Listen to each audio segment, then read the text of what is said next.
ఈరోజు ఉదయమే నాకు అమ్మ ఆసరా ఫౌండేషన్ నుంచి మరి విజయలక్ష్మి గారు కాల్ చేసి ఒక అనాథ చనిపోవడం జరిగిందని చెప్పి కాల్ చేయడం జరిగింది. తాగిందని మాట్లాడకురమ్మా, అమ్మ తప్పిపోయిందని చెప్పి మాట్లాడాలి కానీ తాగి రోడ్డు మీద పడిపోయింది, నా పిల్లలు ఒప్ప చెప్పినాను ఇది అదే అని మాట్లాడకండి.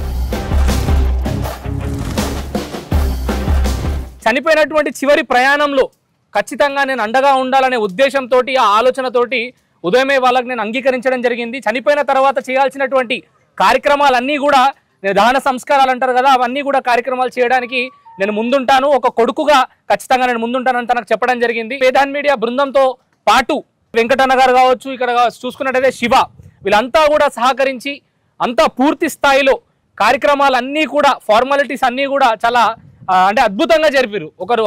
ఒక ఉన్నోడు చచ్చిపోతే ఎట్లా చేస్తారో అట్లనే లేనోళ్ళు చచ్చిపోతే కూడా లేనోళ్ళు అనే ఆలోచన లేకుండా అందరం ఉండాలి అనే సావులో కూడా అందరం తోడు ఉండాలి అనే ఉద్దేశంతో సాయమ్మ అనే ఒక వృద్ధురాలికి అందరూ తోడుగా ఉండి నా ఆత్మ శాంతించాలని మనసారా కోరుకుంటున్నా.